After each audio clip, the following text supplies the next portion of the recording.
Você gostaria de aprender os fundamentos que fez com que José cumprisse o propósito que Deus estabeleceu para a vida dele? Se você não me segue, me siga, curte, comente, compartilhe, para que mais vidas sejam abençoadas com essa mensagem. O princípio de tudo é que Deus, né, estabeleceu o nosso início e o fim, assim como ele estabeleceu ali, né, o antigo Adão, né, que acabou ali, né, caindo no pecado, mas depois ele levantou um novo Adão. Assim, não é diferente com as nossas vidas. Ele estabeleceu o início e o fim das nossas vidas. Por isso que ele permitiu, né, a José sonhar, né, que os feixes dos irmãos se curvavam perante ele, representando que futuramente ele seria um líder, um governador. Né? Então, esse primeiro ponto é muito importante. E o outro ponto é que nós temos que esperar o tempo de Deus. José, quando interpretou ali o sonho do copeiro e do padeiro, ele falou para o copeiro lembrar, né, dele, mas dentro de 2 anos o copeiro não lembrou, porque não era o tempo de Deus. Se lembrasse antes, ele seria copeiro. Será que ele teria exercido bem a função? Obviamente não, porque Deus não preparou ele para este propósito. Deus preparou ele para ser governador, para liderar, para fazer separação ali de todas as sementes, de trigo e enfim. Então Deus estava preparando para esse propósito. Então por isso que nós temos que esperar o tempo de Deus. O tempo de Deus não é o nosso tempo. Nós temos que descansar no Senhor. E Deus permitiu ele interpretar ali os sonhos do copeiro e do padeiro. Deus derramou esse dom de interpretação, porque lá no futuro ele iria interpretar o sonho de Faraó. Então, literalmente, tudo coopera para o bem.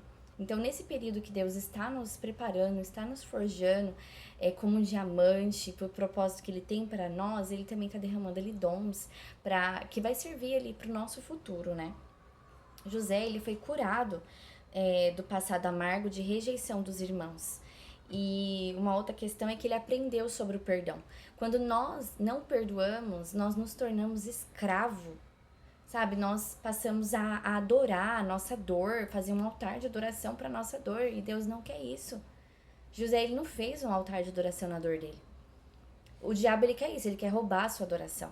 Porque o nosso negócio é com Deus. O que Deus ele fala? Perdoa o seu próximo, assim como eu perdoo a ti mesmo.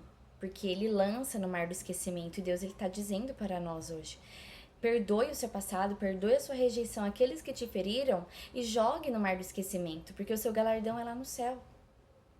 Porque quando nós carregamos o nosso passado de dor, de tristeza, de rejeição, eu falo por experiência própria, porque aconteceu comigo. Mas quando Deus ele me revelou isso, que quando nós ficamos lembrando do nosso passado, nós estamos revivendo aquelas emoções, é como se nós estivéssemos vivendo aquele momento de novo. Nós estamos erguendo um altar de adoração e é isso que o diabo quer. O diabo ele quer roubar a nossa adoração. Porque o tempo que nós estamos lembrando do nosso passado, quando o tempo que nós estamos remoendo o nosso passado, era o tempo de nós estarmos adorando ao Senhor, de nós estarmos buscando ao Senhor e de buscar aperfeiçoar aquilo que Ele estabeleceu para nós. Ele quer que nós aperfeiçoamos o propósito que Ele colocou nas nossas vidas, assim como José foi aperfeiçoado em todas as questões da vida dele para o propósito que Deus tinha. Ele aproveitou, ele usufruiu desse tempo para aprender. Então ele não questionou.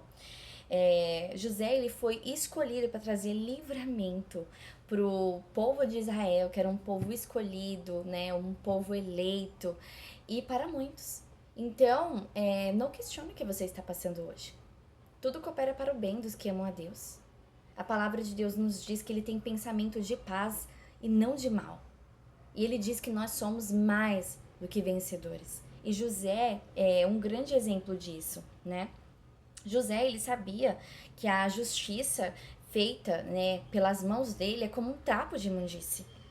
Mas quando Deus faz, ele garante. Ele garante. A palavra de Deus fala: a minha é a justiça. Nós não temos que ser juiz, nós não temos que estar no lugar de Deus. E José, ele sabia disso. Porque quando os irmãos dele, né, depois que Jacó morreu, depois que o pai deles morreu, eles se prostraram diante de José, falaram assim, nos faça escravo teu, ficaram com medo, amedrontados, achando que ele iria fazer vingança. Mas José falou, quem sou eu para estar no lugar de Deus? Então, quem somos nós para estar no lugar de Deus, para fazer justiça própria, para ficar remoendo o nosso passado? Eis que tudo se fez novo. Deus, ele quer que você viva o presente. Deus, ele não quer que você seja escravo da sua dor. Porque quando Deus olha para você, ele não olha a sua dor, ele não vê a sua dor, ele não vê o seu passado de rejeição. Ele vê o futuro que ele preparou para você, o futuro que ele reservou para você, o propósito que ele reservou para você. Deus nos chama para ser livres. Porque quando nós carregamos a nossa dor, nós não somos livres. Ele te chamou para ser livre nele. Seja livre para você cumprir as promessas de Deus, porque quando nós ficamos presos no nosso passado, nós passamos a viver as nossas emoções e deixamos de entrar na terra prometida, assim como Moisés. Moisés desobedeceu à voz de Deus. Foi e bateu ali, né, na rocha, e era só para encostar, porque ficou nervoso, porque o povo estava pressionando ele, agiu pela emoção. Quantas vezes nós temos deixado as nossas emoções falar mais alto do que a voz de Deus? Deus, ele fala, não viva as suas emoções. Deus me falou, não viva as suas emoções. Não viva, sabe? Viva pelo Espírito. Não fique preso a essa dimensão, não fique preso ao velho Adão. A sua alma, ela tem que estar inclinada ao Espírito. E uma outra questão é que José, ele não reclama em momento nenhum. Em nenhum momento você vê José reclamando da rejeição, de que foi vendido, de que era escravo. Não, José, ele nos ensina que nós não temos que reclamar, porque quando reclamamos nós estamos clamando para viver de novo o mesmo problema. E nós revivemos esse problema todos os dias, isso é cientificamente comprovado. E o mais interessante é que a palavra de Deus também nos comprova. José, ele era grato. Seja grato por tudo que Deus te deu. E pelo que você está passando. Eu não sei o que você está passando, mas Deus, ele sabe. Mas ele fala, seja grato, agradece. Traga à existência as coisas que não são, como se já fossem. José, ele era grato, ele agradecia. Provavelmente, no particular, com Deus, ele agradecia. Pai, eu te agradeço pelo propósito que o Senhor revelou para mim. Eu te agradeço. E isso fez com que ele trouxesse à existência, porque gerava uma sensação nele, como se ele já estivesse vivendo aquilo. A fé é exatamente isso, é você imaginar, é como você já estivesse vivendo. Isso é a fé, é trazer a existência, é você ter a sensação como se você já estivesse vivendo aquilo que você deseja viver. Faraó e todo o Egito viu que Deus era com José, que o favor de Deus era com José e colocou como governador e ainda por cima deu uma esposa para ele, porque Deus, ele dá além daquilo que pensamos e imaginando. Então, esteja preparado para cumprir, né, as promessas de Deus, porque o de repente de Deus acontece, né, em dias comuns, e se você não estiver preparado, você vai perder as oportunidades que Deus coloca, né, na sua vida. Assim como as borboletas, elas passam por um processo de transformação. Primeiro elas são lagartas, se alimentam, depois ela entra ali no casulo com todos aqueles nutrientes que ela se alimentou quando ela era lagarta. E depois Deus permite ela sair e é um voo livre para ela glorificar Deus com a beleza dela, porque ela foi feita para isso, para glorificar Deus com a beleza dela. Porque quando nós vemos uma borboleta, nós falamos, uau, que lindo, uau, que Deus maravilhoso, uau, que Deus grandioso.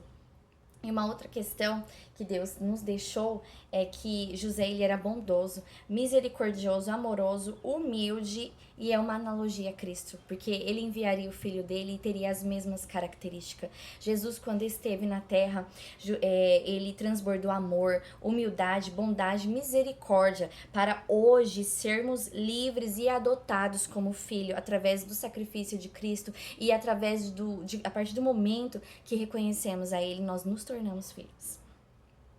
Deus, ele sabia da essência de José. Deus sabia. E ele permitiu ser prensado para saber se na prensa ele ia permanecer liberando tudo aquilo que Deus já sabia que ele era, assim como uma laranja. Quando você espreme a laranja, não sai suco de limão, sai suco de laranja, sai aquilo que Deus estabeleceu para ela, sai a essência dela. Então, Deus, ele tem nos prensado. O que será que tem saído? Será que tem saído a essência verdadeira que Deus estabeleceu para nós? A humildade, a misericórdia, o perdão, a humildade? Ou será que tem saído aí o velho Adão? Né? E é isso. Que Deus continue falando ao seu coração. E uma última mensagem que eu deixaria para você agora, para reflexão. Não faça um altar de adoração na sua dor. Esqueça o seu passado. Esqueça aquele que te feriu. Esqueça a sua rejeição. Porque Deus, ele não olha, né, o seu passado. Ele olha o propósito que ele estabeleceu para sua vida. E ele fala: você é vitorioso. Amém. Que Deus te abençoe.